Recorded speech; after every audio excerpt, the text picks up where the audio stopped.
Hello, আসসালামু আলাইকুম। এই পর্যায়ে আমরা দেখব কিভাবে আমরা নন এমটি সেল কাউন্ট করব। যে সেলগুলা এমটি নয়, ঠিক আছে? যেমন এই সেলটা কি এমটি? এই সেল এই সেলটাতে ডেটা আছে, এমটি নয়। এই সেলটা কি এমটি? এই সেলটাতে ডেটা আছে, এমটি নয়। এই সেলটা কি এমটি? এমটি মানে কি? খালি। এই সেলটা কি খালি আছে? এই সেলে একটা ডেটা বা ভ্যালু রয়েছে। এই সেল কি খালি আছে? ইয়েস, এই সেলটা খালি। এই সেলটা কি খালি আছে? ইয়েস, এই সেলটা খালি নেই। এই সেলটা খালি নেই, এখানে একটা ডেটা আছে, আমরা দেখছি 8। তাহলে এই সেলটা খালি, তাই না?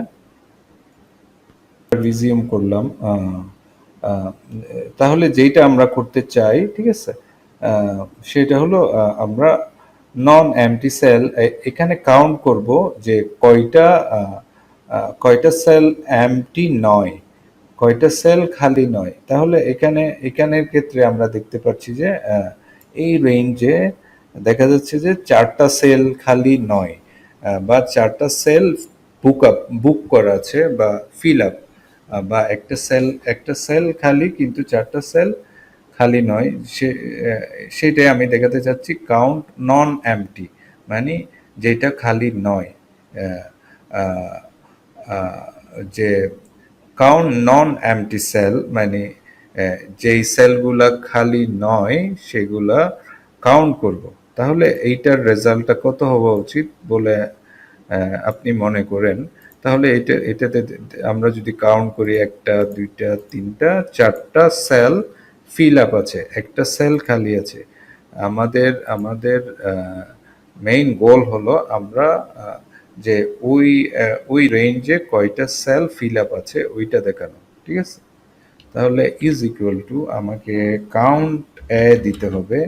কাউন্ট, এই যে কাউন্ট দিলে আপনার the number of numeric values in a data set, count A দিলে the number of values in a data set. তাহলে আমি কাউন্ট এ দিলাম, ঠিক আছে? কাউন্ট এ দিয়ে আমি এই ডেটাটা সিলেক্ট করলাম, কমা দিলাম, এই ডেটাটা সিলেক্ট করলাম, কমা দিলাম, এটা সিলেক্ট করলাম, কমা দিলাম, এটা সিলেক্ট করলাম, কমা দিলাম, এটা সিলেক্ট করলাম, কমা দিলাম, তাই না? E2, তাহলে এইটা আমি ক্লোজ করলাম। তাহলে আমি যে রেজাল্টটা পেয়েছি, তাহলে চারটা খালি সেল, মানে 4টা যে ফিল আপ সেল আছে, তাই না? যে নন এমটি, এমটি নয় এরকম, বা খালি নেই।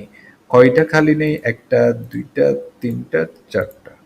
তাহলে আমরা এভাবে সেলগুলো সিলেক্ট করে আমরা রেজাল্টটা বের করেছি। আমি এটা আরেকভাবে করতে চাইলে কাউন্ট দিয়ে কাউন্ট দিয়ে আপনি লিখে দিতে পারেন এই যে এইটা, তারপর যে ইস টু বা কোলন, তাহলে যে E2 পর্যন্ত। তাহলে E2 আমি যদি ক্লোজ করে দিই, এই যে দেখুন এইটা অটোমেটিক সিলেক্ট হয়ে গিয়েছে।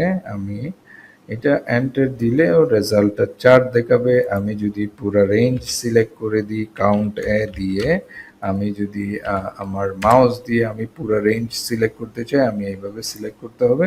সিলেক্ট করে আপনার ফার্স্ট ব্র্যাকেট ক্লোজ করতে হবে এবং আপনি এন্টার দিলে আপনাকে কাউন্ট ফর, যে কয়টা নন এমটি সেল আছে। 4টা নন এমটি সেল আছে। আসলেই কি তাই? একটা নন এমটি সেল যে খালি নেই, এটাতে কি খালি আছে? না, খালি নেই। এটাতে কি খালি আছে? না, এটা ফিল আপ, এই যে 25। এটাতে কি খালি আছে? ইয়েস। এটাতে কি খালি আছে? না। তাহলে এখানে কয়টা সেল আছে আমার? 1টা 2টা 3টা 4টা 5টা। এই 5টা সেলের মধ্যে কয়টা খালি? একটা খালি। কয়টা খালি নেই বা কয়টা ফিল আপ? 4টা, তাই না? এই যে আমরা আমরা রেজাল্টটা দেখাতে চাচ্ছি ফর বা নন এমটি সেল যেগুলো খালি নেই। 1টা 2টা 3টা 4টা, এখানে 5টা সেলের মধ্যে 4টা সেল খালি নেই, নন এমটি। আশা করছি বুঝতে পেরেছেন কি বোঝাতে চাচ্ছি। নেক্সট আরেকটি ভিডিওতে দেখা হবে ইনশাল্লাহ। সে পর্যন্ত আপনারা সবাই ভালো থাকুন। আসসালামু আলাইকুম।